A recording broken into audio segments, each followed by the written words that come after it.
We're joined by Greg and Rich. Welcome. Greg, tell us about the work that HSBC is doing on climate and sustainability. Well, look, the biggest opportunity we've got is infrastructure financing in the middle-income countries. That's our footprint: Southeast Asia, South Asia, North Africa, the Middle East. And there are trillions of dollars needed to finance the transition to a low-carbon economy. That's the biggest focus that we've got, trying to deploy, crowd in other partners, governments, MDBs, industrial companies, to finance this substantial infrastructure investment as needed. And Rich, how should financial institutions be thinking about their role, as Greg was just saying, in effectively leading the change that's needed?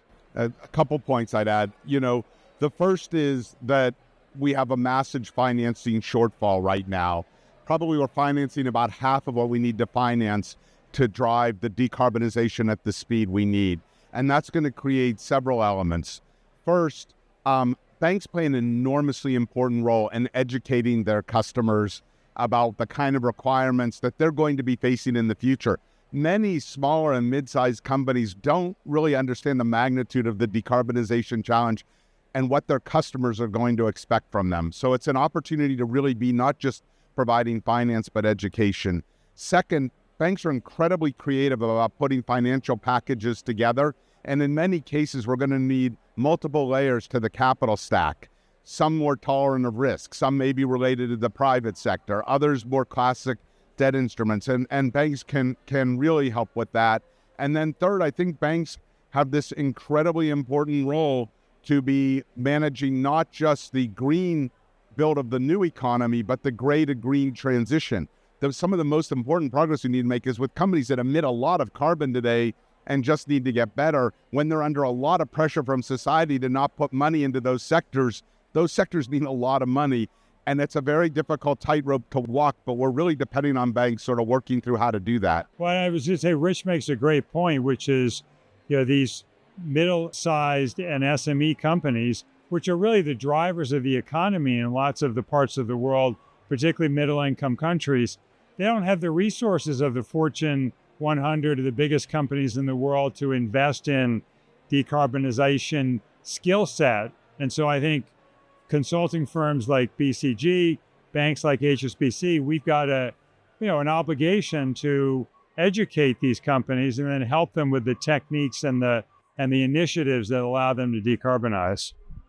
And what are the financing challenges, but also the opportunities over the next 5 years? We've touched on one of the big ones, which is there's this gap between equity risk capital and commercial capital that will flood into projects that are clearly have offtake agreements and have good political support. And so this gap is something that we're working very hard to try to fill. And there are a number of different ways we go about that. One is catalytic capital. We do that in the expectation that ultimately the projects are going to be commercial and provide high returns. Governments, multilateral development banks, and then industrial companies that get the need for the transition and make investments in order to get the ultimate offtake from the projects. I mean, that's one of the big challenges that we've got. The second one, Rich touched on this, which is talent to bring the intellectual capital to find those pathways to decarbonization. And again, it's not just in the OECD countries. We've got to do it in the countries around the world that need more energy, that are deploying more cement, that are deploying more steel. And I would just add, it's the intellectual capital to understand how to do the transitions in those sectors.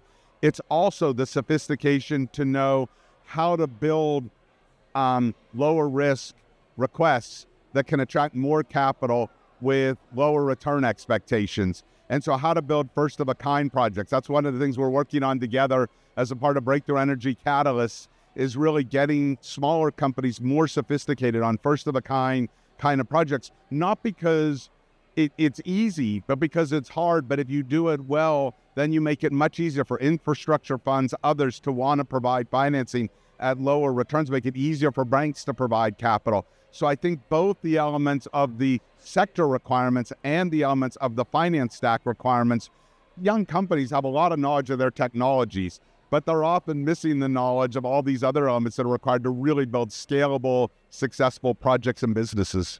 Greg, Rich, thanks so much for joining us today. Well, thank you very much. It's been a good pleasure. conversation.